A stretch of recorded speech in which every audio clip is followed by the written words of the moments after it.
Masamang tingin ang ipinukol sa kanya ni Lara at nagmamadali itong lumabas. Kendra, masyadong delikado. Baka kung mapaano ang mga magulang mo. Pigil sa kanya ni Lysander habang nagkakarga ito ng bala sa barel sa shotgun na hawak nito. Nagkamali sila ng pinasok, Lysander, dahil walang lalabas sa kanilang buhay sa asyendang ito. Huwag kang mag-alala, dahil hindi ordinaryong asyendero lang ang mga nagtatrabaho dito, at lalo na ang aking pamilya. Kaya maghanda ka. Seryosong sabi ni Kendra sa kanya, bago nito isinabit ang katana sa likuran nito.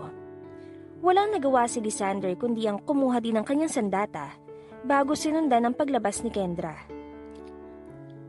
Pero hindi na niya ito naabutan dahil mabilis itong naglaho kaya nagmadali din siyang tumakbo patungo sa bungad ng asyenda kung saan nagaganap ang laban.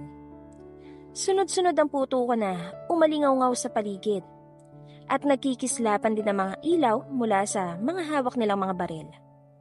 Maingat niyang hinanap si Kendra at nakita niya itong walang takot na binabaril ang mga kalaban na pumapasok. Nagmadali siyang tumakbo patungo sa kinaroroonan nito upang masiguro niyang ligtas si Kendra. Kitang-kita din niya ang kasapi ng pamilya nito at namangha siya sa pakikipaglaban ng mga ito. Kahit ang ina ni Kendra na si Alixan ay malakas pa rin ang loob habang bumabaril at walang mintis ang tama sa kalaban. Nakasuot pa ito ng duster pero hindi naging mahirap dito ang gumalaw. Habang si Lara at Mateo ay pinapatumba ang mga kalaban gamit ang kanilang martial arts skills at pati na rin ang patalim na hawak ng mga ito. Isa-isang nagbagsakan ang mga kalaban. Tama nga ang sinabi ni Kendra. Hindi ordinaryo ang kanyang pamilya dahil kaya nitong makipagsabayan ng laban sa mga armadong lalaki na walang kahirap-hirap. Tumulong si Lysander sa kanila upang kalabanin ng mga paparating pang kalaban. Pero hindi niya pa rin inaalis ang tingin niya kay Kendra na ngayon ay seryosong nakikipaglaban gamit ang kanyang katana. Mas lalo siyang humanga dito dahil kahit 3 pa ang sumugod dito ng sabay-sabay, alam na alam niya kung paano pagalawin ang kanyang katawan at manatili pa ring maganda ito sa kanyang paningin. Huwag niyo silang hayaang makapenetrate sa loob ng asyenda. Sigaw ni Brian na ama ni Kendra. Sabay-sabay silang sumagot. May koordinasyon ng lahat ng miyembro at may kanya-kanya din silang kakayanan para talunin ang mga kalaban. Kendra! Sigaw ni Lysander nang makita niyang nasugatan ito sa tiyan ng patalim ng kalaban. Pero bago pa siya makalapit, ay naunahan na siya ng 2 kambal nito. Ayos ka lang? Tanong ni Lara kay Kendra nang makalapit siya. Nasa likod naman ito si Mateo na tumapos sa kalaban sumugad sa kanya. Ayos lang, malayo sa bituka. Hingal na sabi ni Kendra sa kanila. Kendra, nag-aalalang lumapit si Lysander, pero tinutukan siya ni Lara ng baril. Huwag kang lalapit sa kapatid ko. Lara, ano ba sinasabi mo? Hindi siyang kalaban dito. Singhal sa kanya ni Lara. Hindi siya? Sino ang mga armadong lalaking yan? Giit ni Lara dahil malakas ang kutob niyang plano itong lahat ni Lysander. Ano ba sinasabi mo, Lara? Hindi siya ang kalaban, ah. Kendra. Gustong lumapit ni Lysander kay Kendra dahil nakita niya nahirapan na ito. Pero matalim ang matang ipinukol nito sa kanya habang nakatutok pa rin ang baril dito. Hindi ko sila tauhan. Mga tauhan sila ni Mr. Fang, ang lalaking pinatay ni Kendra sa Casino Imperial. Wala akong kinalaman sa kanila. Giit ni Lysander. Nakilala niya ang mga ito dahil sa suot na uniforme ng mga ito. Hinawakan ni Kendra ang baril na nakatutok kay Lysander na hawak ni Lara. At namagitan na rin si Mateo. Kapag hindi kayo tumigil, hindi natin sila mauubos. Pagod na si Mama at Dad. Kailangan nila ng tulong natin. Seryosong sabi ni Mateo. Napilitang umalis si Lara upang tulungan ng kanyang ina at umalis din si Mateo upang puntahan ng kanyang ama. Kendra, okay ka lang ba? Nag-aalalang tanong ni Lysander sa kanya. Kilala ka ba ng kapatid ko? Bakit ganun na lamang kung pagbantaan ka niya? Bakit parang may alam kayong dalawa na hindi ko alam, Lysander? Hinila niya si Kendra sa tabi upang hindi tamaan ng palitan ng bala. Mamaya ako ipapaliwanag sa'yo. Nasa gitna tayo ng laban. Diyan ka lang, okay? Akmang magsasalita na sana si Kendra nang sumulpot ang kalaban mula sa likuran. Sa likod mo! Mabilis niyang niyakap si Kendra at binaril ni Lysander ang kalaban. Sapul sa dibdib at bumulagta ang lalaki.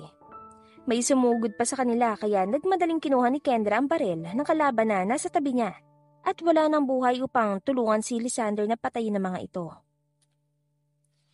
Unti-unting humupa ang putukan hanggang tuluyang maubos ang mga ito. Nagkalat ang bangkay sa paligid at may mga iilan din na siyendero ang hindi nakaligtas. Ma'am, Dad, are you okay? Nag-aalalang lumapit si Kendra sa kanila. Wala namang tama ang mga ito. Pero nang makita siyang sugatan, ay kagad siyang nilapitan ng kanyang mga magulang at pati na rin ang kanyang mga kapatid. Okay ka lang ba, anak? Nag-aalalang tanong ni Brian sa kanya. Okay lang, medyo mahapdi pero kaya naman. Nakangiting sabi ni Kendra upang wag mag-alala mga ito. Mabuti pa pumasok na kayo sa loob, kami na bahala ni Dad dito. Wika ni Mateo sa kanila.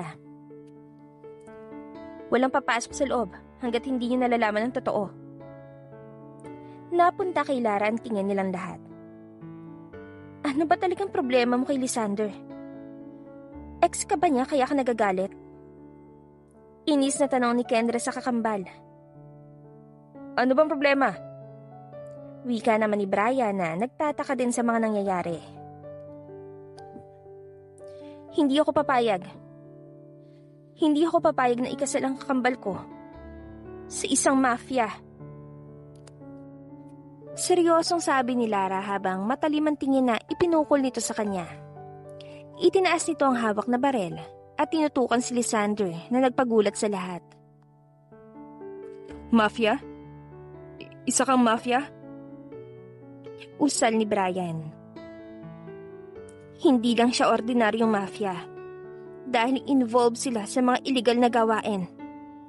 That's why I killed her brother, Tristan Larson. Am I right?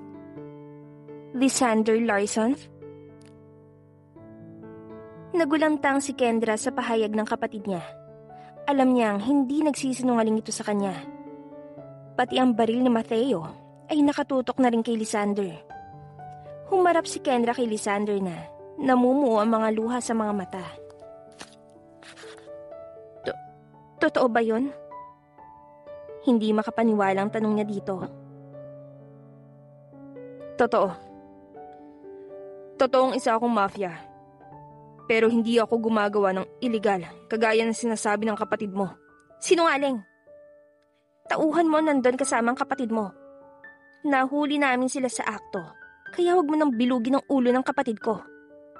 Sinadya mong mapalapit sa kanya para makapaghigante. Nanlambot ang tuhod ni Kendra at napaupo siya sa lupa. Kendra, akman lalapitan siya ni Lysander pero may matalim na katanang pumigil sa kanya. Napaangat siya ng tingin at nakita niya ang seryosong mukha ni Alexan. Ginagawa namin ang aming trabaho para puksain ang mga kriminal na katulad mo. Kapag umisang hakbang ka papatungo sa anak ko, hindi ko may papangakong makakalabas ka pa dito ng buhay. Banta ni Alexan sa kanya. Madam, hindi ako gumagawa ng masama gaya ng kapatid ko. Maniwala kayo sa akin. Mahal ko si Kendra. Mahal na mahal ko siya at gusto ko siyang pakasalan kahit nalaman kong si Lara ang pumatay sa kapatid ko. Handa akong kalimutan ng lahat ng yun. Depensa niya. Tumayo si Kendra at lumapit siya kay Lysander. Alam mo ng lahat noon pa. Pero hindi mo man lang sinabi sa akin. Tuluyan nagbagsakan ng kanyang mga luha habang pinagmamasdan ang mukha ni Lysander. Hindi ko sinabi, pero hindi ibig sabihin nun. Natatakot ako malaman mo ang totoo, Kendra. Hindi ko alam na kilala ako ni Lara. Kung hindi man niya ako nakilala, kakalimutan ko ng lahat para sa'yo. Dahil mas mahalaga ka sa akin. At mahal kita. Sinungaling ka. Nung una pa lamang, plano mo na ang lahat. No! Isang malakas na sampal sa pisngi ni Lysander ang nagpabaling sa kanyang mukha at ikinagulat nito. Kung mahal mo talaga ako, hindi mo sana inilihim sa akin ang totoo. Kung mahal mo ako, sana noon pa lang, sinabi mo na sa akin ang lahat ng tungkol sa'yo. Kung mahal mo ako, sana sinabi mo na rin sa akin na ang kakambal ko ang pumatay sa kapatid mo. Sa tingin mo, kaya ko pang tumingin sa mga mata mo pagkatapos na nangyaring ito.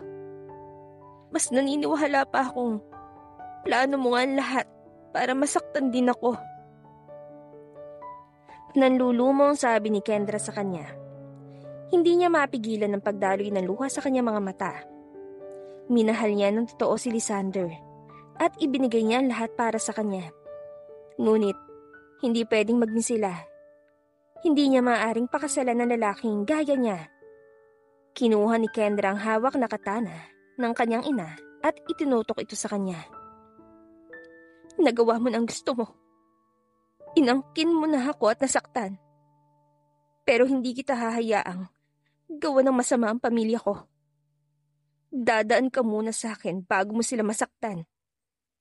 Kaya umalis ka na dito. At sana, hindi na kita makita muli. Nagsisisi ako dahil mabilis ako nagtiwala sa'yo. Nagsisisi ako dahil minahal kita. Isa ka palang kriminal. Sambit ni Kendra sa kanya habang pigil niya ang kanyang luha. Hinawakan ni Lysander ang kalahati ng katana at siya na mismo nagbaon sa dibdib nito na ikinagulat nilang lahat. Tumulo ang dugo sa kamay ni Lysander dahil akmang huhugutin ito ni Kendra sa dibdib niya.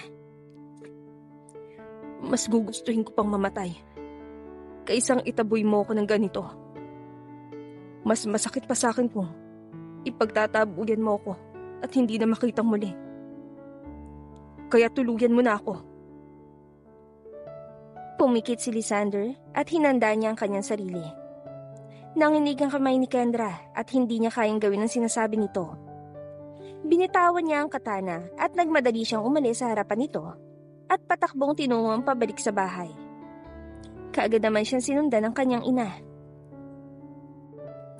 Umalis ka na. Ayaw na ni Kendra makita ka. Wika ng ama ni Kendra. Bumagsak ang katana sa kanyang mga paa. Please, sir. Huwag niyo siyang ilayo sa akin. Mahal na mahal ko ang anak niyo. Pagmamakaawa pa niya. Unti-unti niyang iniluhod ang kanyang mga paa sa lupa. Hawak ang kanyang duguang dibdib. Hindi kayo para sa isa't isa. Kaya mabuti pang umalis ka na at ituloy mo na lamang ang buhay mo. Hahayaan ka naming umalis sa asyenda. Dahil alam naming ayaw kang sakta ng anak ko. Pero sa susunod na tumuntong ka ulit dito, hindi ka na naming hahayaang makalapit pa sa kanya. Banta ni Brian sa kanya bago niya ito talikuran kasama si Lara. Tipunin niyo ang bangkay. Utos naman ni Mateo sa mga tauhan ng asyenda. Tinapunan niya ng tingin si Lysander na nakaluhod pa rin at nakayuko. Huwag kang mag-alala kay Kendra. Hindi siya mamamatay dahil sa sugat na iniwan mo sa kanya. Pero kapag ipinilit mo ulit ang sarili mo, hindi kami basta manonood na lang at hahayaan siyang masaktan. Hindi kami natatakot sa katulad mo, tandaan mo yan. Dagdag pa ni Mateo bago sumunod sa kanyang pamilya.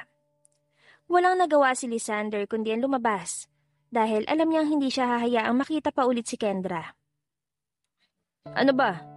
Kanina pa mga babae dyan sa harapan mo, wala ka pa rin napipili. Kita mo nga, kulang na lang magkaugat na sila sa kakatayo sa harapan mo. Tapos ikaw, puro ka lang lango ng alak dyan. Litanya ni Larry sa akin.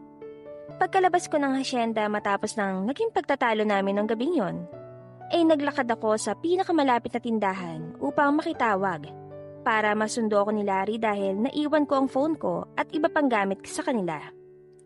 3 araw na nakalipas pero wala pa rin ako sa sarili. Hindi ko matanggap na sa ganun lang matatapos ang lahat. Hindi pa rin ako makapaniwala na hindi ko na siya makikita. Parang kahapon lang, hawak ko pa na mahigpit ang kamay niya. Nagigising akong magandang mukha niya ang aking nakikita. Pero ngayon, mag-isa na lamang ako. Nakakatulog lang ako dahil sa labis na kalasingan. Gaya ngayong gabi na nasa isang club kami at nagpapalipas ng magdamag, nilulunod ko ang aking sarili sa alak. Nagbabaka sakali na makalimutan ko ang sakit na nararamdaman ko. Pero kahit anong gawin ko, hindi ko pa rin matanggap. Matalim ang tingin na ipinukol ko kay Larry dahil sa pangungulit niya. Sinabi ko ba sa'yo bigyan mo ko ng babae? Paalisin mo nga mga yan? Singhal ko sa kanya. Takot na nagpulasan palabas sa mga babaeng kakarampot lang ang suot. Dahil sa matalim ang tingin na ipinukol ko sa kanila. Ano ka ba, Lysander? Sisirain mo ang buhay mo dahil lang kay Miss Kendra? Marami pang babae dyan. Ihahanap kita kahit 10 asasin pa. Tigilan mo lang ito. Singhal din niya sa akin. Itinapon ko ang hawak kong bote sa sahig at marahas kong hinila ang kwelyo ng suot niyang damit. Si Kendra lang ang gusto ko. Naiintindihan mo ba yon? Siya lang at wala nang iba. Igting ang pangansabi ko sa kanya. Tama na yan. Saway ni Victor sa amin. Marahas ko siyang binitawan at nagmadali akong lumabas ng pinto ng VIP room. Sumalubong sa akin ang nakakabinging ingay sa club. Nanlalabo na rin ang paningin ko. Dediretso na sana ako ng lakad nang may napansin akong babae na nakatalikod mula sa gawi ko. Kulay pula ang suot niyang damit at sumasayaw. Parehong-pareho sila ni Kendra kapag nakatalikod. Nanabik akong lumapit sa kanya at mahigpit ko siyang niyakap mula sa likuran. Kendra, patawarin mo na ako. Mahal na mahal kita. Hindi ko kaya mawala ka. Pagsusumamo ko sa kanya. Hinarap ko siya sa akin ngunit nagulat ako dahil hindi siya ang babaeng kinasasabikan kong makita. Bakit mo niyayakap ang girlfriend ko? Asik na lalaki at hinila niya ang babae na hawak ko at inilagay niya sa kanyang likuran. Isang suntok sa kamao ang nagpabagsak at nagpasubsob sa akin sa katabing mesa. Bastos ka! Maghanap ka ng ibang babaeng babastusin mo. Patuloy na singhal ng lalaki sa akin. Sinubukan kong balikan siya ngunit sinipa naman niya ako kaya napahiga na ako sa semento. Lysander! Narinig kong tawag ni Larry. Hindi na ako halos makabangon dahil sa kalasingan ko. Kaagad na lumapit ang mga tauhan ko sa akin at tinutukan siya ng baril na ikinalaki ng mata niya. Tinulungan naman akong tumayo ni Larry at Victor. Siyang may kasalanan. Niyakap niyang girlfriend ko. Depensa ng lalaki. Napangisi ako sa sinabi niya at lumapit ako sa kanya. Inaamin ko ng kasalanan ko. Pero hindi ko mapapalampas ang ginawa mo sa akin. Mabilis ang kamaong binigwasan ko din siya sa mukha na ikinatumba niya rin. Lumapit din ako at tinadyakan ko din siya sa sikmura. Kagaya ng ginawa niya sa akin. Tama na! Umiiyak na sigaw ng babae habang ipinagtatanggol niya ang kanyang nobyo na wala ng malay at duguan ng mukha. Natauhan ako sa nangyari kaya tumuloy ako sa labas ng club. Alam ko naman na si Victor na ang aayos ang gulong pinasok ko. Hindi ko na rin napigilan ang aking sarili dahil sa labis na galit at kaagad akong pumasok sa kotse. Sa asyenda tayo. Utos ko sa driver nang makasakay na si Larry sa tabi ng driver's seat. Lysander, pupunta ka doon? Para ano? Tanong ni Larry. Binalingan ko siya na masamang tingin. I want to see her. Mababaliw ako ng tuluyan kapag hindi ko siya nakita. Please, Larry. Dalhin mo ako sa kanya. Pakiusap ko na ikinabuntong hininga niya. Pero kalaunan ay pumayag din siya.